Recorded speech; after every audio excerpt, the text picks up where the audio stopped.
Bismillahirrahmanirrahim. Assalamualaikum warahmatullahi wabarakatuh.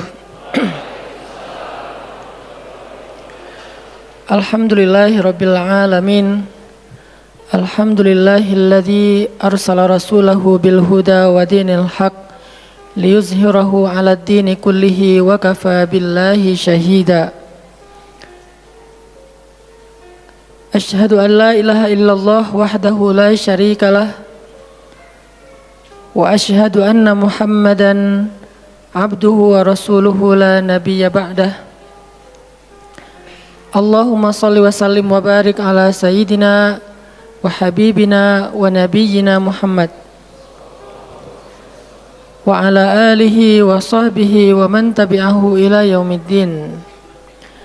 Nahmadullaha ta'ala wa nashkuruhu la in syakartum la azidannakum wa la in kafartum inna azabi lasyadid. Qala Allah ta'ala fil Qur'anil Karim, a'udzu billahi minasy syaithanir rajim. Bismillahirrahmanirrahim. Wal 'asr innal insana lafi khusr illa alladhina amanu wa 'amilus shalihat wa tawasaw bil haqq wa tawasaw bis sabr. Wa qala ta'ala alam nashrah laka sadrak wa wada'na 'anka wizrak alladhi anqadha dhahrak wa rafa'na laka dhikrak fa inna ma'al 'usri yusra inna ma'al 'usri yusra fa idza faraghta fansab wa ila rabbika farghab. Shadaqallahul azim. Teman-teman semuanya, anak muda Kota Bandung, jamaah tetap sharing time atau sharing night Rabu malam yang dirahmati Allah Subhanahu wa taala. Semua orang di dalam kehidupan dunia itu pernah atau bahkan sering merasakan lelah. Karena dunia ini adalah tempat orang bermujahadah. Semuanya diraih dengan mujahadah. Gak ada yang didapatkan di dunia ini dengan cara yang mudah. Karena tabiat dari dunia itu adalah tempat bersusah payah. Fitrahnya dunia adalah tempat orang bercocok tanam, bukan memetik hasil. Yang namanya bercocok tanam, kalau kita melihat pada kehidupan para petani atau para pekerja di ladang, di sawah, di kebun, maka kita akan melihat akan melihat kelelahan, keletihan dan kesusah payahan yang luar biasa. Itulah tabiat dunia. Berbeda dengan tabiat di surga. Di surga itu semuanya akan didapatkan dengan cara yang mudah. Bahkan sebagian riwayat mengatakan seorang perempuan di surga apabila inginkan seorang anak, maka Allah Subhanahu wa taala akan memberikan anak kepadanya saat itu juga tanpa harus bersusah payah mengandung selama 9 bulan. Saat ini pengen punya anak dengan spesifikasi tertentu, maka saat ini juga dia akan diberikan anak bayi tanpa harus mengandung 9 bulan lamanya. Tanpa harus susah-susah menyusui. Allah akan datangkan untuk dia bayi yang dia sukai, kemudian Allah datangkan orang-orang yang akan, pelayan-pelayan yang akan merawat dan membesarkan bayi itu untuk dia. Karena di sana dia adalah seorang ratu yang tidak perlu lagi bersusah payah. Di surga itu ketika seseorang menginginkan makanan, maka Allah Subhanahu wa taala mendatangkan untuknya makanan dengan cara yang sangat mudah.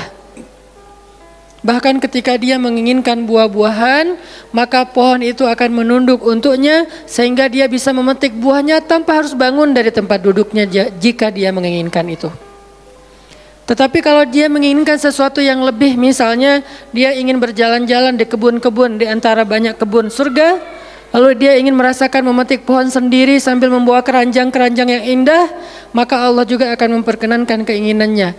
Kaifa yasha, sebagaimana yang dia inginkan. Berbeda dengan dunia.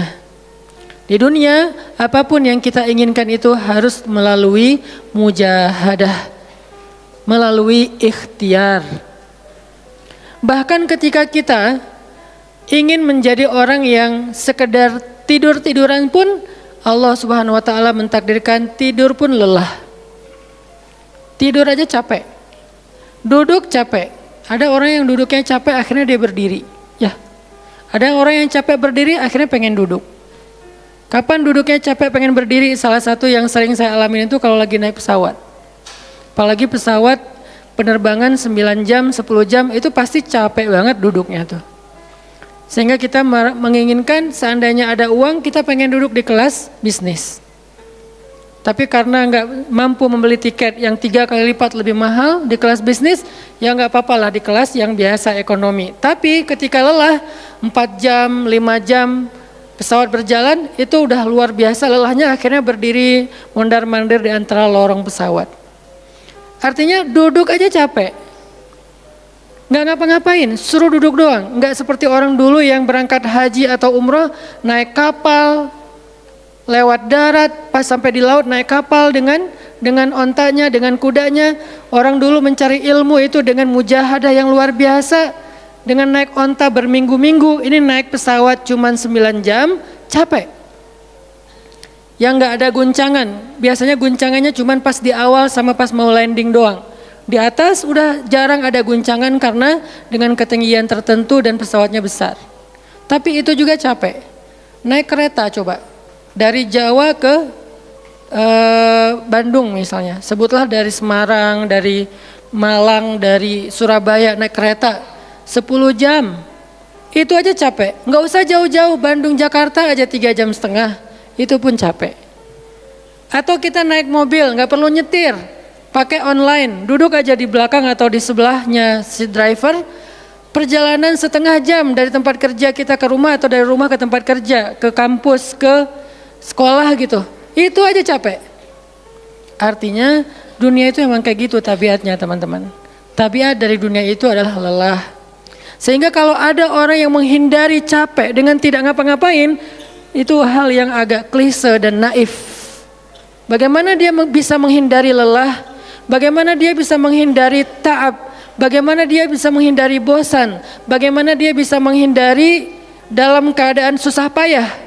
Sedangkan dia masih berada di sebuah tempat, bumi, dunia yang tabiatnya memang tempat bersusah payah dan lelah.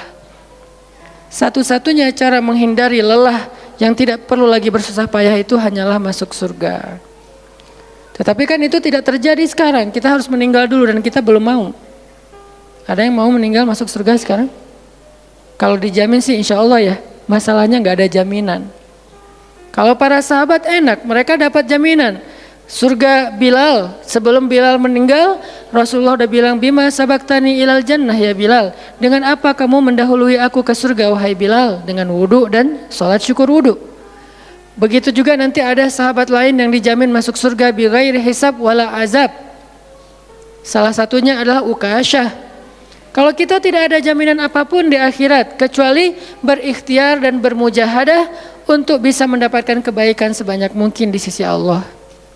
Sehingga alangkah naifnya seseorang yang menghindar dari ta'ab wal ham wal gham.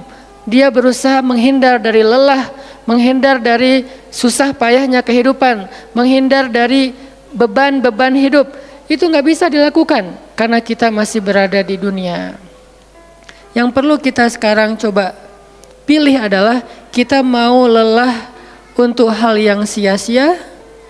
Apakah kita mau lelah untuk hanya bersenda gurau?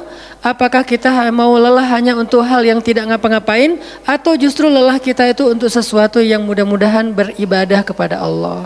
Makanya disebut dengan lelahnya menjadi lillah. Karena dua-duanya lelah. Ada orang yang pergi ke masjid lelah, capek pergi ke masjid. Tapi ada juga orang yang berbuat dosa, itu juga lelah. Memangnya kalau kita beribadah lelah terus berbuat dosa nggak lelah? Banyak orang yang berbuat dosa lelah dan kita pernah merasakan kehidupan seperti itu. Sehari, 2 hari, sebulan, setahun, 2 tahun, sampai kita benar-benar merasakan lelah banget dengan dosa. Di malam hari berbuat dosa, lelah, akhirnya tidur sepanjang siang. Di siang hari berbuat dosa, lelah, akhirnya tidur sepanjang malam. Lelah sama lelahnya. Antara orang yang beribadah dengan orang yang bermaksiat itu sama lelahnya. Bedanya apa? Yang satu, lelahnya akan diganjar, dibalas oleh Allah dengan kebaikan dunia dan akhirat. Yang satu lagi, lelahnya hanya akan disudahi dengan penyesalan. Sama-sama lelah. Bedanya, lelah yang pertama mungkin baru dirasakan hasilnya setelah itu. Lelah yang kedua seolah-olah bisa langsung dirasakan kesenangannya, tetapi kesudahannya adalah penyesalan. Makanya pada malam ini kita ingin merenungkan beberapa nasihat baik dari Al-Quran maupun hadis tentang bagaimana kita menjadi orang yang setiap hari tetap lelah, tetap banyak beban, tetapi beban itu mudah-mudahan menjadikan kita mendapatkan banyak kebaikan di sisi Allah. Makanya Nabi SAW bersabda dalam hadis riwayat Bukhari dan Muslim, "An-nasu ka'ibili mi'ah, la takadu tajidu fiha rahilatan." Manusia itu seperti 100 ekor onta. Manusia ka'ibili mi'ah, seperti 100 ekor onta. Yang harganya murah 50 juta, yang hidupnya untuk disembelih pada akhirnya nahar, disembelih. Onta itu kan kalau disembelih sambil dia berdiri ya. Kalau ayam, bebek disembelih sambil dipegangin atau diangkat.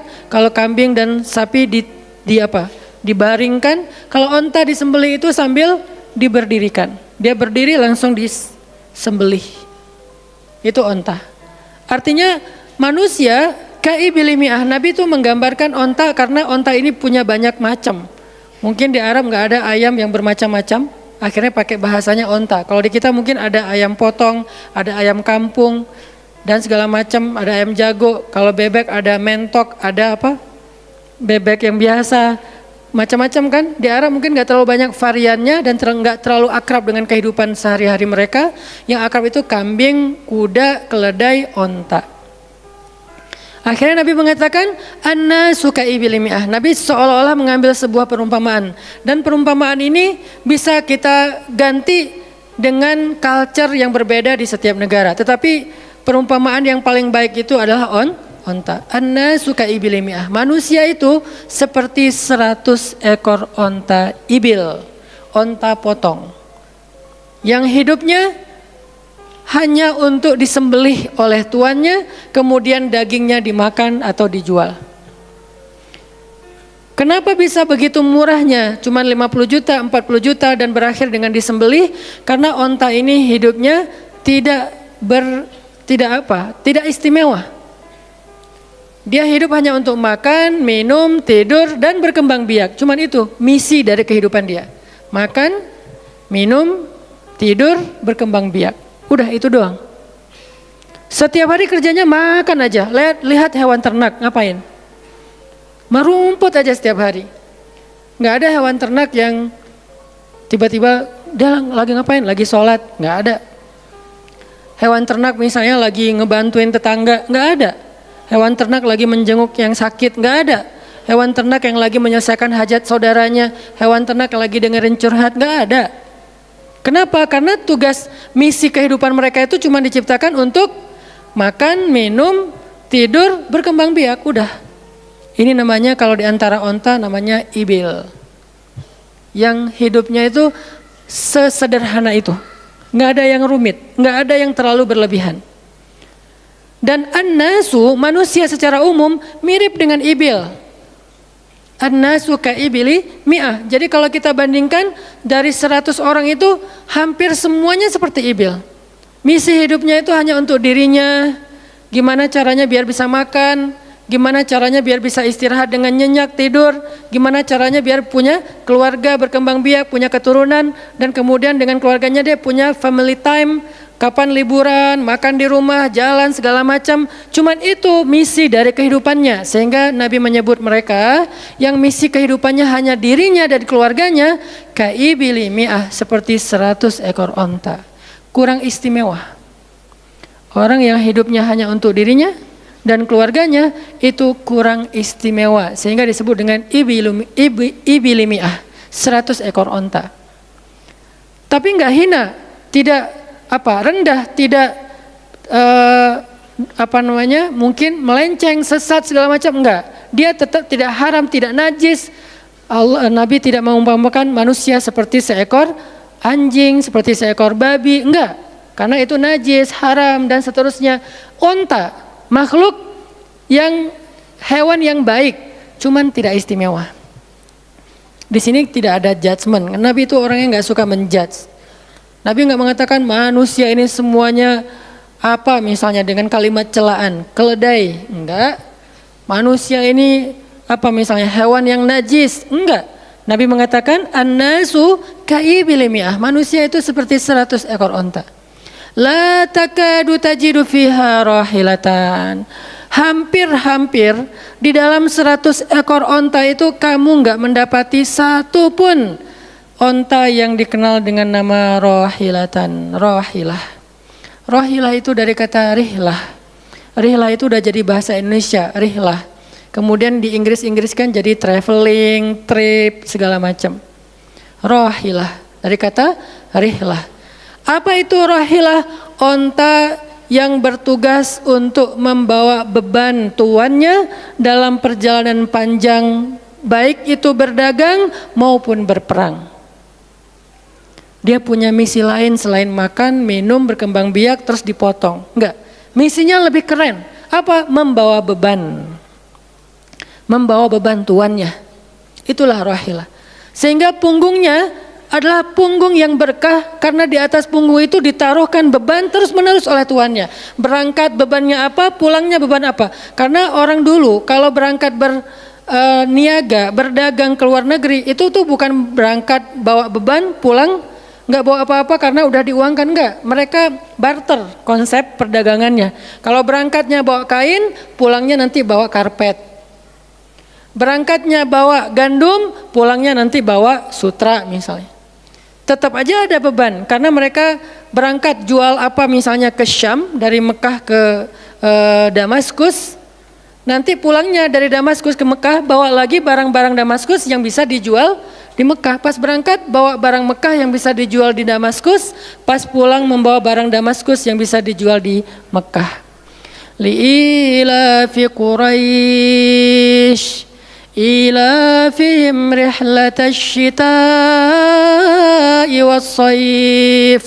Rihlah syita'i was-saif. Mereka melakukan rihlah pada musim dingin dan musim panas. Itulah ilafu Quraisy, kebiasaan orang-orang Quraisy. Ilafu Quraisy, kebiasaan tradisi orang Quraisy. Apa tradisinya? Berdagang di musim dingin dan di musim panas. Barang dagangannya beda-beda. Kalau musim dingin yang dibawa itu bahan-bahan jaket, bahan-bahan untuk menghangatkan tubuh, bahan-bahan yang kalaupun dia bawa makanan yang biasa dimakan di musim dingin yang menghangatkan tubuh. Kayak misalnya jenis bubur di Arab itu ada namanya adas. Dan itu disebutkan di dalam Al-Quran, di Al-Baqarah. Wa adasiha wa basaliha, ada adas, ada bawang. Adas itu salah satu makanan kesukaan orang Arab di musim dingin. Karena kalau makan adas kayak bubur gitu, dia badannya menjadi hangat. Jadi kayak menghangatkan tubuh gitu. Artinya syita'i was-saif, di musim dingin dan di musim panas, dua-duanya ada barang yang didagangkan. Dan itu adalah ilafu Quraisy, kebiasaan tradisi orang-orang Quraisy. Rihlah. Siapa yang akan dibawa rihlah? Apa yang akan membawa barang dagangan mereka ketika rihlah? Namanya onta rahilah. Onta yang mengangkut beban barang tuannya. Rahilatan. Sehingga onta ini adalah onta yang lebih kuat fisiknya. Onta ini onta yang lebih tangguh perjalanan walaupun mengalami badai. Onta ini onta yang lebih kuat ingatannya sehingga dia menghafal jalan yang dilaluinya. Walaupun terjadi badai dia nggak tersesat. Jarang onta rahilah tersesat. Biasanya yang tersesat itu ibil. Ibil kalau ditaruh di tengah padang pasir, terjadi badai, terus bekas jalannya ketutup dengan pasir, dia bingung. Itu ibil. Sehingga kalau kita baca cerita-cerita tentang orang yang tersesat di padang pasir, rata-rata istilahnya kalau enggak jamal ya ibil. Kalaupun ada onta rohilah yang tersesat, berarti badainya parah banget. Kalau ada hadis onta rohilah tersesat, berarti badainya parah banget. Artinya rohilah ini ingatannya kuat. Dia kalau lewat satu jalan, setahun kemudian lewat lagi dia masih hafal. Itu rohilatan. Dalam teknologi sekarang kita nyebutnya dengan map. Ada banyak platform aplikasi map digital yang membuat kita bisa menghafal jalan. Dan diupdate terus, jalan ini sekarang macet segala macam. Rohilatan punya kemampuan membaca jalan walaupun mungkin berbeda dengan teknologi sekarang. Itu namanya rohilatan.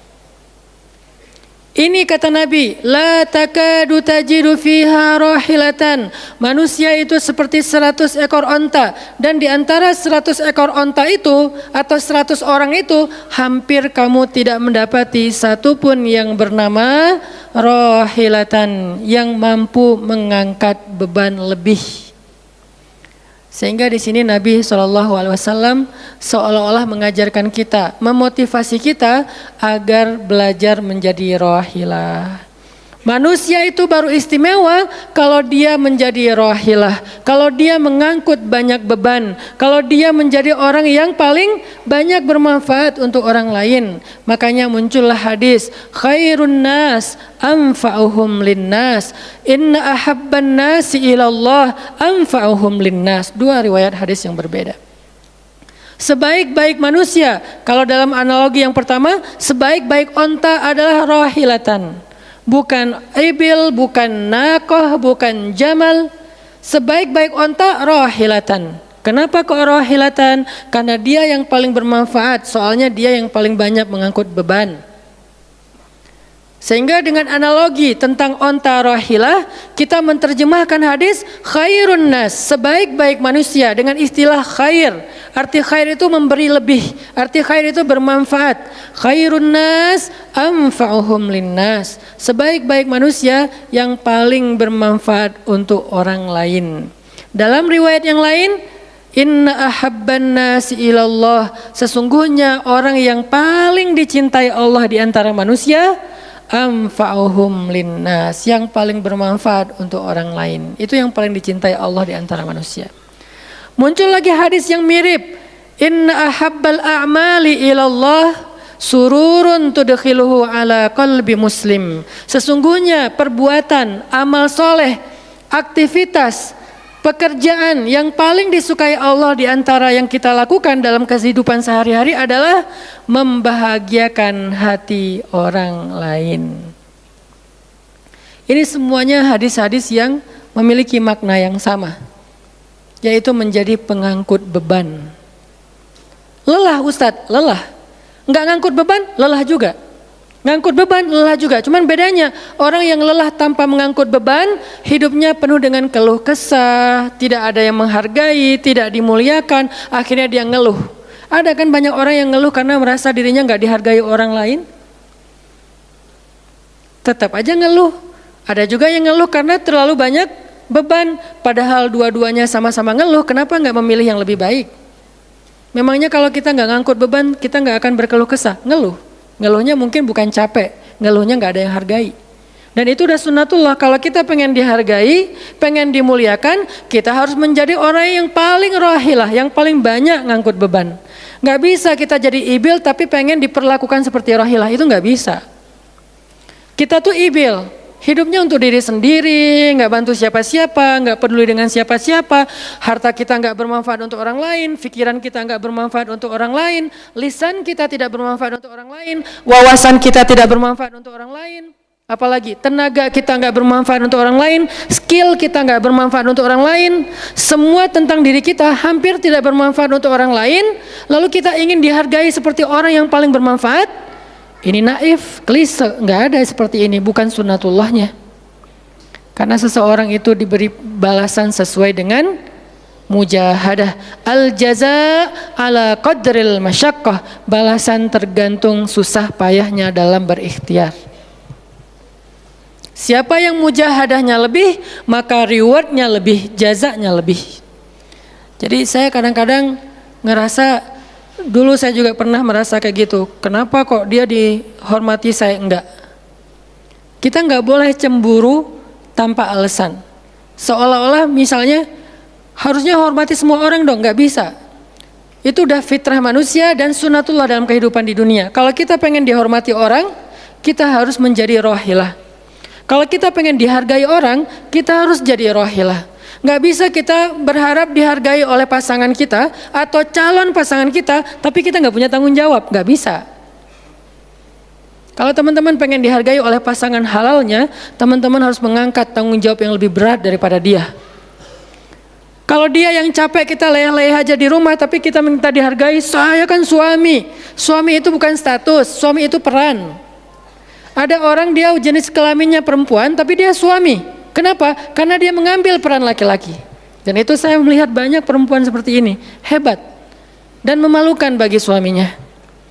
Di beberapa tempat saya melihat suaminya di pagi hari nggak kerja, cuma nongkrong-nongkrong aja di warung, ngopi juga itu ada uangnya, giliran untuk nafkah keluarga dia nggak punya uang, untuk ngopi, untuk rokok dia punya uang, untuk anaknya nunggak sekolahnya, untuk anaknya makanannya seadanya. Sehingga karena ini udah berjalan bertahun-tahun, akhirnya istrinya udah nggak sanggup lagi berharap kepada dia, minta cerai juga nggak dicerai-ceraikan, akhirnya istrinya ikhtiar sendiri. Istrinya jadi pembantu rumah tangga, istrinya jadi kerja ke luar negeri. Saya beberapa kali ke Hong Kong, hampir tiap 4 bulan sekali ke Hong Kong, dan selalu mendengar cerita teman-teman di Hong Kong, para pejuang-pejuang di Hong Kong itu kan 99%-nya perempuan ya. Hong Kong itu 99% lebih perempuan. Beda kan sama Taiwan, Korea itu laki-laki dan perempuan agak imbang lah. Tapi kalau Hong Kong itu bisa dibilang dari 100 pekerja 99 orangnya bahkan lebih adalah perempuan. Dan semua mereka punya masalah yang hampir sama di negerinya, di kampungnya. Masalahnya mereka terpaksa untuk berangkat ke luar negeri karena ada yang demi membiayai sekolah anak-anaknya, single parent. Kemana suaminya? Suaminya pergi dan tidak bertanggung jawab. Atau suaminya ada tapi tidak mampu mencari nafkah. Terpaksa dia kerja ke luar negeri dengan segala macam resiko. Dan banyak banget kasus di Hong Kong. Siapa juga yang mau jauh-jauh dari keluarganya, apalagi punya anak masih kecil ya.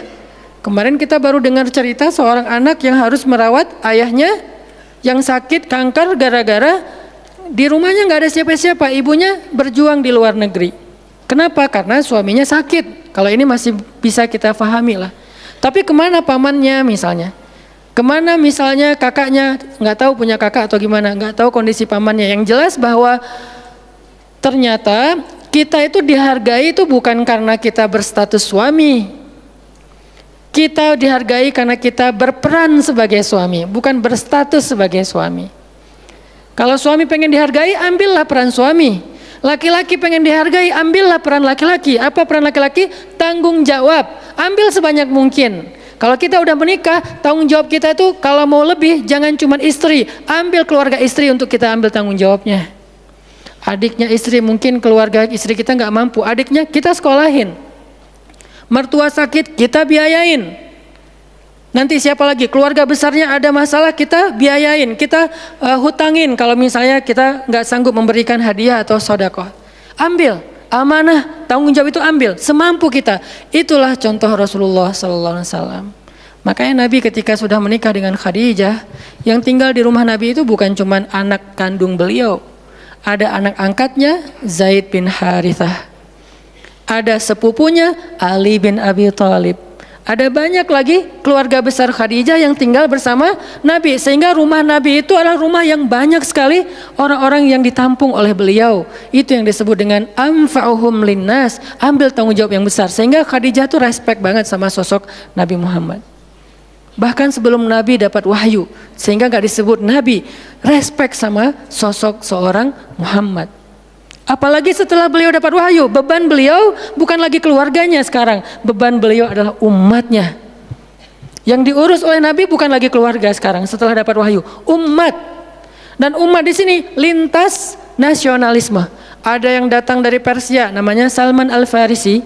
Ada yang datang dari Romawi, namanya Suhaib Ar-Rumi. Ada banyak sahabat-sahabat yang lintas kabilah, bukan hanya orang Quraisy. Ada yang datang dari Yaman, termasuk Sumayyah dengan Yasir, keluarga yang pertama syahid dalam Islam. Ini dari Yaman. Kemudian pindah lagi ke Madinah yang bukan orang-orang Quraisy. Di sana ada Bani Mudhar dari kabilah Aus dan Khazraj. Nanti berkembang lagi sampai ke Asia, Eropa dan seterusnya. Inilah bebannya Rasulullah sallallahu alaihi wasallam. Sehingga Allah menyebutnya dengan istilah rahmatan lil alamin. Rahmah. Tahu arti rahmah? Rahmah itu kasih sayang.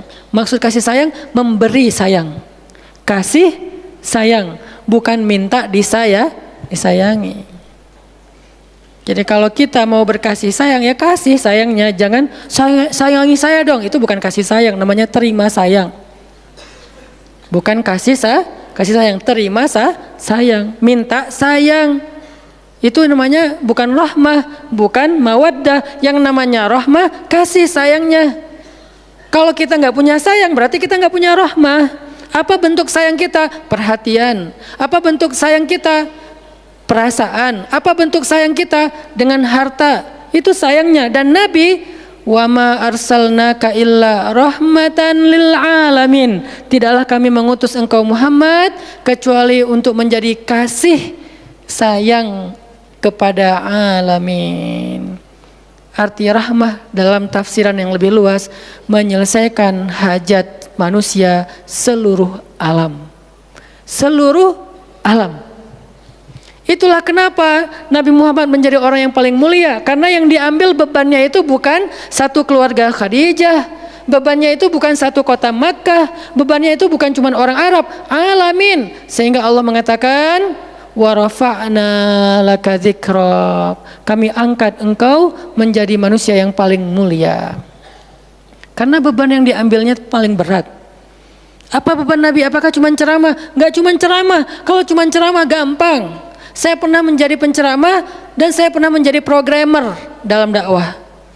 8 tahun saya ceramah di Bandung, gampang banget. Dan kalau mau nyaman jadi ustadz, mending saya jadi penceramah aja, gampang banget. Diundang-undang, ustadz mau dijemput? Ya jemput dong, jemput.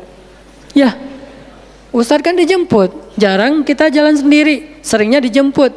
Dan karena dia pengen memuliakan kita, dia cari di tempat itu siapa yang punya mobil paling bagus untuk menjemput ustadz. Kalau di kampung, cari siapa yang punya mobil baru yang tahun misalnya 2018 lah, kalau nggak ada 2019. Saya punya, ya udah pinjam ya untuk jemput ustadz. Oh boleh, saya senang, jemput. Kalau perlu yang punya mobilnya sekaligus jadi supirnya, jemput ustadz. Enak jadi penceramah. Jemput, tunggu di depan rumah, nggak langsung ketok. Kenapa? Nggak enak mau ngetok, biar ustadznya santai aja. Ustadznya keluar, dibukain pintu. Terserah mau duduk di depan, duduk di tengah. Kalau ustadznya duduk di tengah, nggak ada yang di sebelahnya, kosong. Mau goler-goler, mau jungkir balik, bebas. Ustadz. Saya pernah ngalamin masa kayak gitu. 8 tahun, mudah banget, diundang-undang. Semua wajah tersenyum, nggak ada yang cemberut, namanya juga ustadz. Selamat datang ustadz, alhamdulillah bisa ketemu sama ustadz, silakan. Duduk dikasih makanan yang paling baik. Dihidangkan segala macam, minuman aja 5 jenis. Sampai bingung nih mana yang mau diminum. Ustadz mau apa? Kadang-kadang beberapa teman-teman panitia yang sangat udah pro banget nanya. Ustadz itu nanya ke asisten lah atau siapa manajemen, kalau dia punya manajemen. Ustadz itu sukanya makanan apa? Disediakan makanan kesukaan ustadz. Kalau ke Bandung ustadz senangnya makan apa? Disediakan makanan khas Bandung kesukaannya ustadz. Dicari dari restoran terbaik yang ada di kota itu. Ini perlakuan terhadap ustadz, nyaman banget kalau ceramah tuh. Ceramah berapa lama? Terserah ustadz. Kalau lagi mood 3 jam. Kalau enggak lagi mood 45 menit. Ustadz kok ceramahnya cuma sebentar? Saya lelah sekali. Oh enggak apa-apa ustadz, istirahat ya ustadz, sehat terus ya ustadz. Doain. Pulang dianterin. Maaf dikasih amplop, transport segala macam. Kadang-kadang wah ngasihnya cukup untuk 2 bulan makan. Masya Allah enak. Kalau cuman yang disebut dengan rahmatil alamin itu cuman ceramah, itu bukan rahmatil alamin. Walaupun itu salah satu kebaikan. Tapi kemudian setelah 8 tahun saya berdakwah dengan ceramah, saya mengubah konsep dakwah saya menjadi programmer. Memprogram masjid. Al-Latif. Saya ngomong dengan Pak Iman beri saya kesempatan memprogram Al-Latif, bikin gerakan, bikin dakwah. Bukan masjid yang memprogram, kemudian ustadz mengisi, itu salah. Menurut saya, Keliru kalau masjid membuat program, ustadz cuma mengisi program itu. Keliru. Ustadz yang program, masjid fasilitasi, nanti insya Allah akan berkah. Alhamdulillah Pak Iman, Ketua DKM Al-Latif sepakat. Ya udah ustadz silakan, mangga, dikasih waktu 2 tahun. Kalau nggak ada perubahan diambil alih. Dalam 2 tahun kita coba program dari awal. Bikin gerakan anak muda, pemuda hijrah lahir waktu itu. Mulai programming, gimana caranya biar masjid rame. Dari yang cuma 20 orang kajian setiap Rabu malam, dari dulu udah Rabu malam. Yang hadir berapa orang? 20 orang. Kalau Persib lagi main, libur. Semua pada nonton.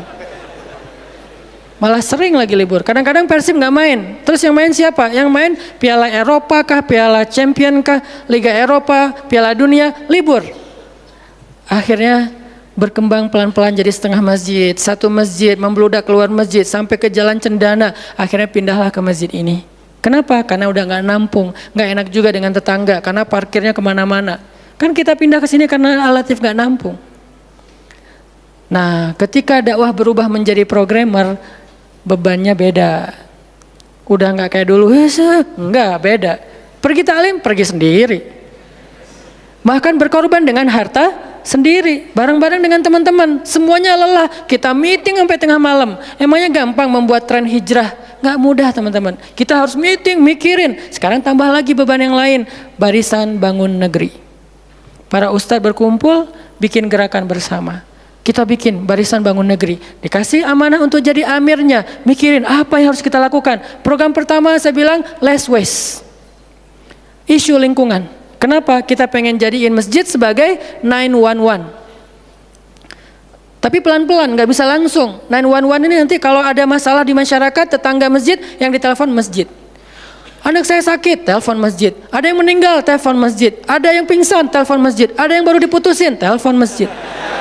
Sampah ini udah darurat. Bandung ini hanya batas deadline penanganan sampah kita kalau kata Pemkot itu sampai 2023. Kalau kita nggak punya alternatif, ini akan jadi masalah besar. Jakarta, saya kemarin ke Jakarta sampai 2022, lebih cepat sedikit daripada Bandung.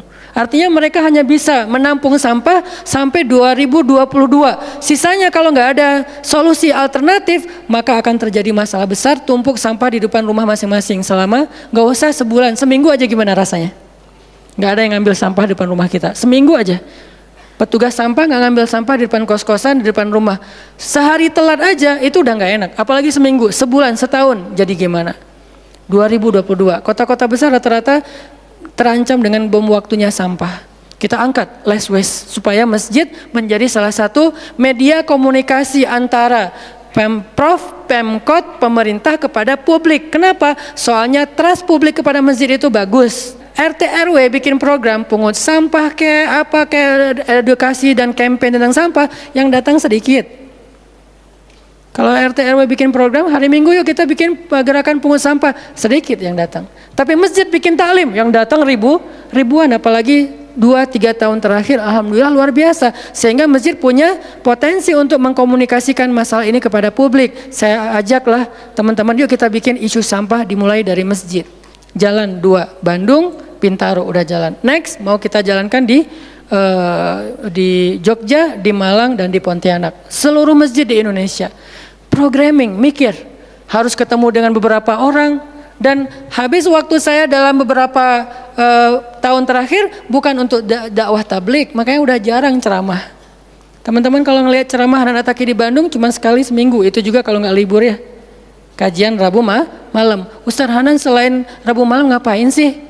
Ustaz kosong nggak? Kosong, saya bilang. Kenapa nggak mau ngisi jadwal? Kosong dari taklim tapi nggak kosong dari aktivitas. Sehari meeting bisa 5 kali. Dulu saya pernah yang kalau bahasa teman-teman tuh ngeprank jamaah, bukan ngeprank sebetulnya. Katanya Ustaz nggak datang, tiba-tiba datang kan? Itu tuh meeting 5 kali sehari, dari pagi, siang, sore, menjelang maghrib, baru beres isya. Meeting dengan siapa aja Ustaz? Banyak hal yang harus kita bereskan untuk bisa memunculkan satu program kecil. Akhirnya beres isya, saya bilang masih ada jamaah enggak? Sebagian udah pulang Ustaz, tapi yang lain masih pada nunggu, kasihan. Ya udah saya jalan aja ke sini naik motor, sampai di sini isya baru ngisi kajian. Artinya ternyata bebannya beda. Tapi rohilatan, itu yang disebut dengan dakwahnya Nabi. Saya baru mengambil sebagian kecil dari Banyak varian dari dan instrumen dakwah Nabi itu cuma sebagian kecil, memprogram, baru masjid. Nabi itu alamin loh.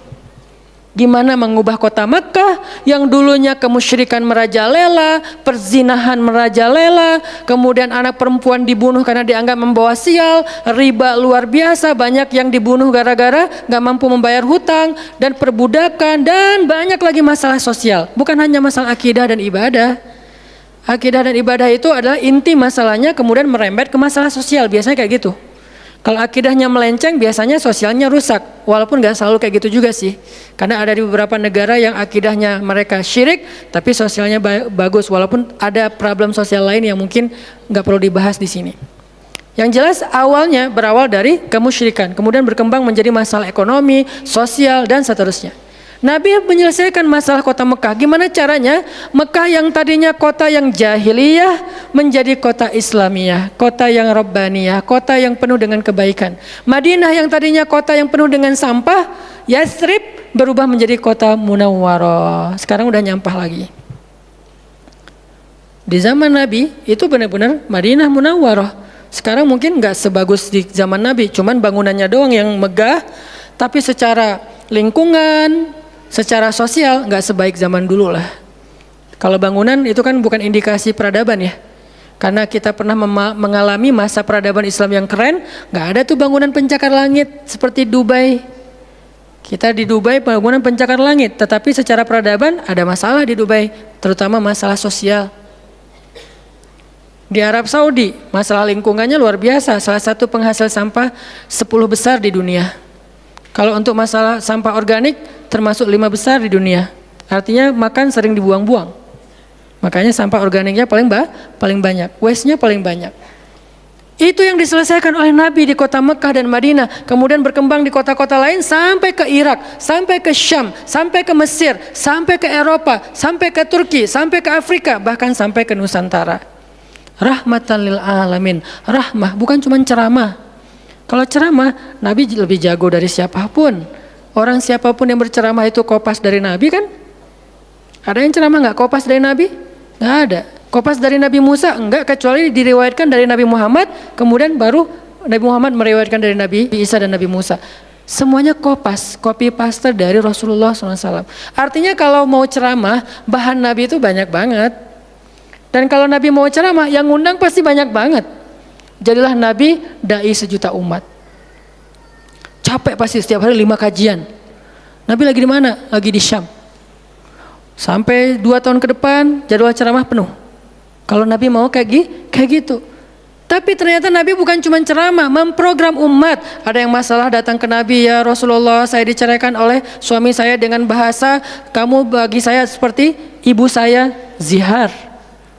Nabi bingung nih, gimana nih zihar? Kok suaminya gitu banget sih sama dia? Ya udah, berarti kamu sudah diceraikan oleh suamimu. Sabar ya, dinasihati, disabar-sabarin sama Nabi. Dia pulang turun ayat surat Al-Mujadalah tentang bab zihar. Ada lagi yang datang rame, dia yang salah, saya yang salah, dia yang salah. Akhirnya didamaikan sama Nabi. Nabi mau takbir nih, pergi ke masjid mau sholat berjamaah, mau takbir. Ya Rasulullah, di Bani Salamah ada masalah, mereka hampir berperang, nggak jadi takbir, pergi ke Bani Salamah menyelesaikan hajat mereka. Datang-datang jamaah udah sholat, Nabi sholat yang jamaah yang kedua. Artinya rahmah, ngambil beban umat. Belum lagi nanti beban umat yang tertindas di antara Bani Israel, di luar negeri, di Yaman, di Syam, yang Nabi mengutus para sahabat untuk menyelesaikan hajat-hajat mereka. Makanya Nabi mengatakan, siapa yang datang kepada saudaranya untuk menghilangkan masalahnya, maka Allah akan menghilangkan masalah orang ini nanti di akhirat. Makanya beban Nabi itu berat banget teman-teman. Kalau kita baca sirah Nabi, luar biasa, Nabi itu lelah banget. Sampai para sahabat meriwayatkan Nabi itu dulu sebelum dapat wahyu, beliau seger gitu. Setelah dapat wahyu tetap ganteng, tetap keren, karena memang aslinya udah dari sononya keren ya. Cuman udah ada guratan lelahnya tuh terasa di wajah beliau. Lelah banget. Sampai Nabi itu pernah sampai Allah bilang gini, "Fala'allaka bakhi'un nafsaka 'ala atharihim." Hampir saja engkau mencelakai dirimu gara-gara mereka. Apa maksudnya? Kok Nabi hampir mencelakai dirinya gara-gara mereka, itu maksudnya apa? Saking terbebannya Nabi dengan kondisi umat, hampir-hampir Nabi itu sakit keras, hampir-hampir Nabi itu binasa, celaka, meninggal demi mikirin nasib umat. Kayak gitu banget coba. Itu namanya rohilatan. Kita belum sanggup untuk memikul beban umat sedunia. Makanya minimal kalau kita nggak ngambil beban umat sedunia dengan tangan kita, minimal dengan pikiran kita aja. Kita mikir nggak sih nasib Palestina? Atau kita masih nganggap bahwa itu beda negara? Kalau beda negara, oke. Apakah kita memikirkan mereka karena kemanusiaan? Masa kita mau bilang mereka bukan manusia? Kan sama-sama manusia. Harusnya kita merasakan apa yang dia rasakan karena kita sama-sama manusia, punya perasaan yang sama. Kalau kehilangan akan sedih, kalau melihat kezoliman juga nggak akan kuat, kalau dizolimi juga akan sakit. Kita mikir nggak tentang Palestina? Kita mikir nggak nasib Suriah? Kita mikir nggak nasib Rohingya? Kita mikir nggak nasib Yaman? Apakah gara-gara kita mikir tentang mereka lantas kita jadi radikal dan teroris? Sejak kapan kita memikirkan nasib orang yang tertindas tiba-tiba jadi radikal? Apakah orang yang tidak memikirkan orang lain hanya dirinya sendiri berarti orang yang baik? Justru makin banyak kita mikirin nasib mereka, kita makin rohilatan walaupun belum sanggup menyelesaikan hajat mereka, mikir doang. Dengan kita lihat postingan yang terakhir di Idlib, bagaimana anak bayi kehilangan kakinya gara-gara kena bom dari tentara Rusia. Kita belum sanggup ngasih solusi sebagai pribadi maupun sebagai bangsa, belum sanggup. Pertama jaraknya jauh, kedua memang kita juga belum punya kemampuan untuk itu. Tapi kita berharap suatu saat Indonesia ini harus sanggup menyelesaikan masalah dunia. Kenapa? Kita ini punya potensi peradaban, bangsa yang besar. Masa kita mau jadi kerdil terus ngikutin bangsa lain? Kita ini bangsa besar, umat Islam terbesar di dunia. Dan orang Indonesia itu pinter-pinter, profesornya banyak, saintisnya banyak, orang kayanya banyak, keren Indonesia nih. Kenapa Indonesia yang keren kayak gini cuma ngurus diri sendiri aja nggak bisa? Harusnya ngurus dunia bukan ngurus diri sendiri. Itulah Islam yang sebenarnya. Kita ngurus Rohingya, gimana caranya Rohingya punya tempat tinggal? Kita urus Suriah, kita urus Palestina. Lalu apakah kita memikirkan tetangga kita? Teman-teman lihat deh, salah satu yang mungkin proyek kecil lah. Ini karena yang saya tahu, karena istri sendiri yang ngerjain. Lihat rumah teduh sahabat Iin. Setiap harinya ada yang meninggal dengan kanker ovarium yang gede banget, ada yang kanker yang dulu yang saya bawa Ustaz Abdul Samad keliling di Bandung tuh, seorang anak muda yang udah meninggal, seminggu setelah Ustaz Abdul Samad mengunjungi dia, Rian namanya, meninggal dunia. Alhamdulillah dia sempat ketemu dengan Ustaz Abdul Samad, sempat dinasehati, mudah-mudahan di akhir hayatnya dia setelah dapat nasihat dari UAS, dia jadi sabar, jadi balik lagi ke Allah sehingga husnul khatimah. Datang kita ketemu dengan Rian, habis ininya. Gara-gara apa? Gara-gara pernah kecelakaan di laut, terus jadi kayak kanker kulit, luar biasa. Itu parah banget. Dan itu nggak satu kasus, banyak. Di Jawa Barat aja udah banyak banget, apalagi Indonesia. Apakah kita mau mengambil beban itu? Atau kita bahkan melihat juga nggak mau, karena ngerasa nggak kuat, nggak berani. Terus kapan kita kuatnya? Kalau kita nggak kuat, namanya bukan rohilah. Yang namanya rohilah itu harus kuat. Dikuat-kuatin kalaupun nggak kuat. Sudah seberat apa beban yang kita ambil selain, dan itu nggak bisa bahasanya diambil sebagian dibuang sebagian yang lain, enggak. Minimal kalau yang di dekat kita mengambil bebannya sampai menyelesaikan hajatnya dengan harta, mungkin dengan skill, dengan network, dengan minimal dengan sosial media kita repost, ya ada yang bisa bantu ini, enggak.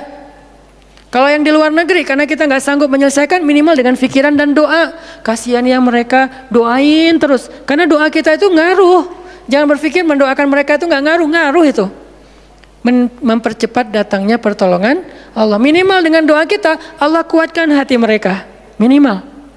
Dengan doa kita, Allah kuatkan hati saudara kita di Yaman, yang kelaparan di Syam, di Palestina, di Rohingya, di Turkistan, yang masih dalam campnya orang-orang komunis. Minimal doa kita menguatkan hati mereka. Kan berarti membantu. Ada orang yang ketika dapat musibah, kita datang nggak bisa ngasih solusi, tapi begitu kita nasihati lalu kita doakan, itu udah membantu dia, minimal hatinya jadi lapang. Kemudian kita doakan, dia merasa diperhatikan. Bukankah itu sebuah bantuan? Dan itu rahilah. Semuanya aja yang di luar negeri kita pikirkan, apalagi yang di dalam negeri, semampu kita. Makanya nama barisan kita tuh Barisan Bangun Negeri. Kalau ditanya, apa Ustadz tujuan bikin gerakan Barisan Bangun Negeri? Ya bangun negeri. Masa masih ditanya ya? Karena masih ada yang nanya, ngapain sih tuh ustadz-ustadz ngumpul mau bangun negeri? Itu udah jelas dari namanya juga. Terus santrinya ngapain? Namanya Santri Bangun Negeri. Ustadznya Barisan Bangun Negeri, ada 2 nama. Para guru, saya pelan-pelan pengen ngumpulin para guru-guru yang seleting. Supaya kita barengan, ngumpulin pelan-pelan. Namanya Barisan Bangun Negeri. Nanti teman-teman yang ngikutin para guru, para santri, namanya Santri Bangun Negeri. Jadi kalau ditanya mau ngapain, mau bangun negeri. Programnya apa? Pertama, program isu lingkungan. Nanti naik lagi isu sosial, naik lagi isu healthcare, kemanusiaan, kesehatan, dan seterusnya. Kan itu tugas pemerintah, kita nggak mau menyalahkan siapapun, udah capek berdebat. Tugas kita sekarang, siapa yang pengen jadi rohilah? Itu yang dilakukan para guru kita sekarang teman-teman di Barisan Bangun Negeri. Mikir, kemarin saya 40 jam nggak tidur. Dari Bandung ke Jogja. Di Jogja ada acara, udah beres acara, kita ada meeting yang penting banget, yang bikin saya sesak sampai sekarang. Itu ada diskusi yang saya tidak bisa sampaikan ke publik. Itu diskusi dari jam 11 malam sampai jam setengah 4 subuh. Kenapa diskusinya sampai malam Ustaz? Karena besok kita semuanya udah pada bubar, udah pada pulang masing-masing ke negerinya, sehingga nggak sempat ketemu. Ketemunya kita cuman malam Selasa. Selasa subuh pesawatnya udah mulai ada yang pesawat jam 5, jam 6, jam 7. Jadi malam itu harus kita selesaikan meeting kita. Meeting lah kita sampai jam setengah 4 subuh. Beres meeting langsung ke bandara. Saya dengan salah satu ustadz ke bandara berdua, naik flightnya pas bareng. Belum selesai tadi meetingnya, meeting lagi di pesawat. Dari Jogja ke Jakarta. Di Jakarta saya ketemu dengan beberapa teman-teman yang pengen mendukung program pesantren yang sedang kita dari setahun yang lalu ingin kita buat, tapi juga belum cukup untuk membebaskan lahan, karena kita butuh 15 M membebaskan lahan. Alhamdulillah udah terkumpul sekitar 2 M, masih jauh dari target.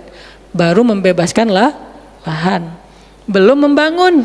Akhirnya bahasa istri saya ngamen di Jakarta dari pagi, siang, sore, malam pulang. Di kereta juga diskusi lagi sama istri karena ada beberapa program yang harus kita bereskan. Sampai rumah jam 12 malam. Jadi 1 hari setengah. Hampir 2 kali 24 jam. Baru istirahat. Itu kalau programming. Beda dengan ceramah. Diundang ke Jogja. Ustadz ceramahnya di Jogja. Oke, jam berapa? Isya. Ya udah saya datangnya maghrib. Terbang jam 5. Sampai di sana maghrib. Ceramah. Beres ceramah saya tidur. Gampang kan? Beres ceramah jam 11 malam, balik ke hotel, dipesankan hotel sama panitia. Hotelnya mau yang gimana Ustadz? Terserah, yang dekat-dekat aja biar nggak capek di jalan. Oh ya Ustadz, dikasih hotel biasanya yang enak, yang deluxe. Masuk ke hotel, mandi air hangat, ya. Beres mandi air hangat, pesan makanan online. Karena tadi belum makan, misalnya kalau telat makan juga, pesan datang ke kamar. Kadang-kadang saya cuma pesan 1 jenis, mereka pesan 3 jenis. Saya belum makan, lapar, boleh nggak pesan sate? Oh boleh Ustaz. Datang sate, datang mie godok, datang apa, banyak. Semuanya ditaruh di depan kamar. Ustaz, ini udah ada makanannya. Masya Allah makanannya banyak gini. Kalau cuma ceramah, habis makan jam 12, tidur. Bangun sholat subuh, beres subuh, olahraga. Ya, karena di hotel, treadmill. Beres treadmill, berenang. Beres berenang, breakfast. Beres breakfast, terbang ke Bandung. Kan enak ya? Kalau cuman ceramah. Jadi kerjanya cuman 1,5 jam pas ceramah. Itu juga santai. Namanya juga ceramah gampang. Tapi kalau programming, buat program kayak tadi ceritanya, meeting gak beres-beres. Sampai enak dengan meeting. Kopi entah berapa gelas. Ada yang digulaan, ada yang gak digulaan. Ada yang pakai susu, ada yang gak pakai susu. Sampai diistilahkan yang gak pakai susu kopi akhi, yang pakai susu kopi ukhti. Semua jenis kopi. Artinya rohilatan. Ternyata memang benar kata Nabi, manusia itu seperti 100 onta, sedikit yang rohilatan. Makanya sekarang kita mau milih mau jadi rohilatan atau mau jadi 100 onta. Dimulai dari hal yang kecil. Saya ngajak teman-teman, yuk kita jadi rohilah, kita angkat beban negeri kita, beban bangsa kita. Saya pengen banget masjid itu jadi kayak rumah teduh. Sekarang yang menjalankan pasien kanker kurang mampu se-Jawa Barat, salah satunya rumah teduh itu. yang sekarang ada 15 rumah dengan sekitar 300 pasien. Yang setiap kali operasi itu 40 juta. Karena kalau pakai BPJS antrinya setahun. Sehingga harus pakai jalur normal. Dan beberapa di antara mereka belum sanggup untuk membayar cicilan BPJS sehingga nunggak nggak bisa pakai. Kita selesaikan. Harusnya itu dilakukannya oleh masjid. Kenapa? Karena potensi zakat, infak, sedekah, kenceleng masjid gede. Jangan cuma dipakai buat renov. Jangan cuma dipakai buat pengumuman hari Jumat. Kenceleng minggu ini 300 juta. 300 juta di sebelah masjid ada orang lapar. Berarti ngapain 300 juta teh? Harusnya 300 juta itu kenceleng minggu ini. Harusnya 300 juta. Tapi tinggal 10 juta. Kenapa? Beban umat diangkat semua sama masjid. Itu cita-cita kita, pengennya masjid itu menjadi, makanya ada hashtag masjid peradaban. Apa masjid peradaban? Masjid rohilah, masjid yang mengangkat beban umat, bukan cuma membuat program jihad, pengajian hari Ahad. Udah lewat lah masa kayak gitu-gitu, udah nggak keren. Nih saya tantang masjid-masjid yang ada di Indonesia, jangan hanya fokus dengan taklim. Taklim itu udah banyak dan mudah melakukannya, kurang challenging. Coba masjid mikirin masalah sekitarnya, satu masjid mikirin satu RW kalau masjidnya kecil. Kalau masjidnya masjid kecamatan, mikirin satu kecamatan. Kalau udah beres dengan kecamatannya, nggak ada lagi masalah, pergi ke kecamatan sebelah. Kolaborasi dengan masjid kecamatan sebelah, yuk selesaikan masalahnya. Bisa banget kalau masjid mau. Tapi serahkan programnya ke ustadz yang ngerti harokah, yang ngerti pergerakan. Dan sekarang udah banyak ustadz yang ngerti pergerakan. Baru kita akan melihat Indonesia yang luar biasa. Terus apa yang bisa kami lakukan Ustadz? Yuk bareng-bareng dengan saya, dengan pemuda hijrah, dengan para guru barisan bangun negeri, kita bangun deh Indonesia semampu kita. Dengan apa? Dengan skill kita masing-masing, dengan potensi kita masing-masing. Ada yang punya harta dengan hartanya, ada yang punya kemampuan skillnya dengan skillnya. Saya udah berkali-kali menjelaskan, skill itu untuk dakwah penting, bukan hanya penceramah. Nah, mau nggak nih teman-teman? Yuk kita bangun Indonesia. Sekarang kita mikirin apa yang bisa kita lakukan untuk Indonesia, masing-masing dengan potensi kita. Karena kita anak masjid, anak masjid.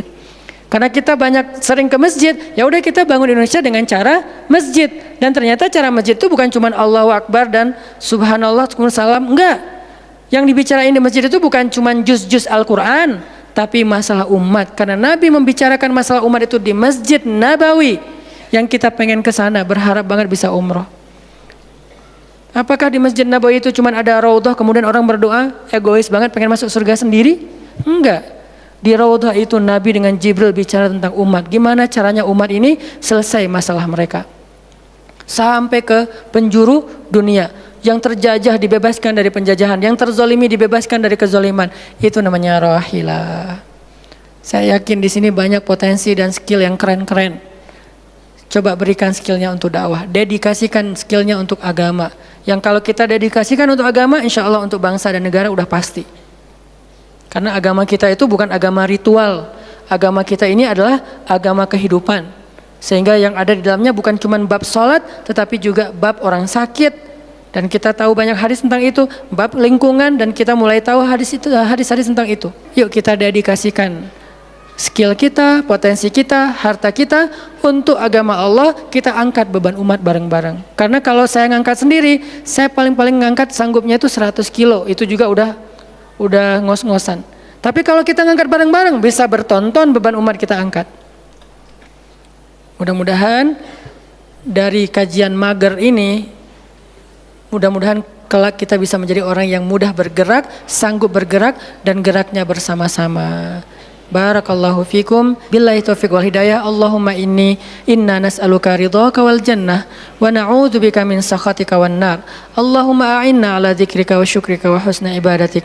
Rabbana habbib ilainal iman wa zayyinhu fi qulubina wa karrih ilainal kufra wal fusuqa wal isyan waj'alna minar rasyidin. Rabbana atina min ladunka rahmah wa hayyi' lana min amrina rasyada.